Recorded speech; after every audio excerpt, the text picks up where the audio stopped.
ही धमकी आणि हे सगळं झालं त्या दिवशी प्रशांत कोरटकरचं म्हणणं होतं की माझा नंबर चुकीच्या पद्धतीने वापरला गेला हा माझा आवाज नाही.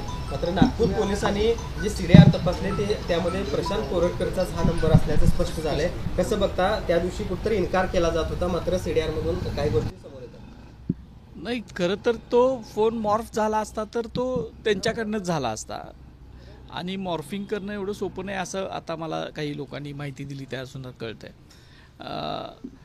आणि स्वतः नाव त्या व्यक्तीने सांगितलेलं होतं म्हणून मी माझ्या पोस्टमध्ये त्या व्यक्तीचं नाव दिलेलं होतं.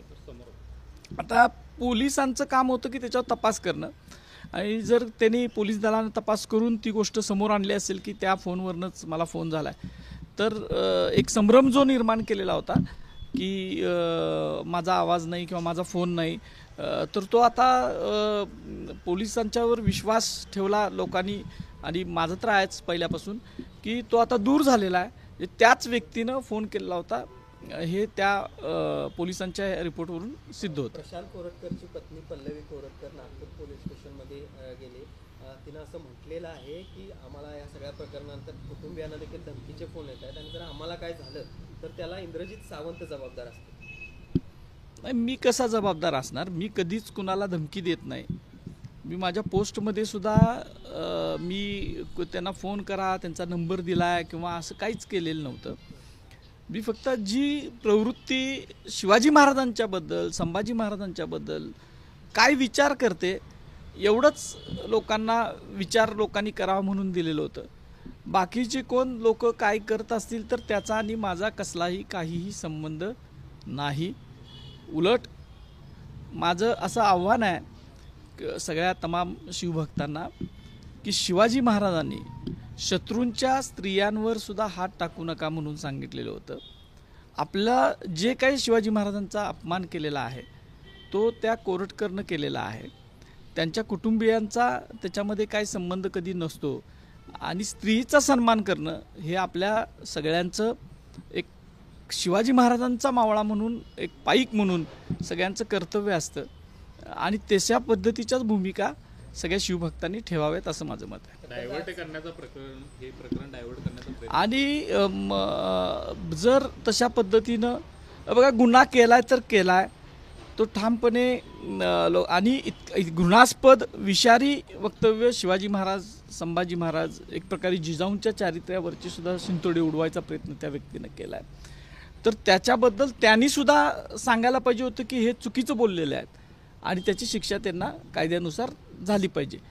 आणि ते न करता जर असं ह्याला धोका आहे त्याला धोका आहे म्हणून तुम्ही म्हणताय तसं एक वेगळीकडं हे प्रकरण न्यायचं अशी सुद्धा कोणाची भूमिका असेल तर ती सुद्धा योग्य नाही आहे आणि त्याबद्दल सगळ्यांनीच विचार केला पाहिजे.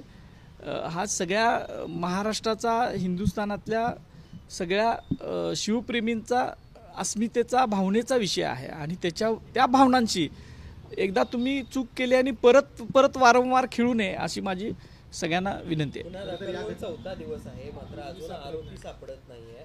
कसं बघता याकडे काय? तो माझ्यासाठी सुद्धा एक प्रश्न आहे की इतका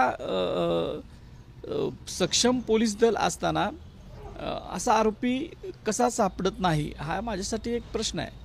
काल देखील तुम्ही पोलीस स्टेशनला गेलेला होता. काय पोलिसांकडून तुम्हाला अपडेट दिले जात आहेत किंवा कशा फॉरेन्सिक तपासणी झाली काय काय त्यामध्ये?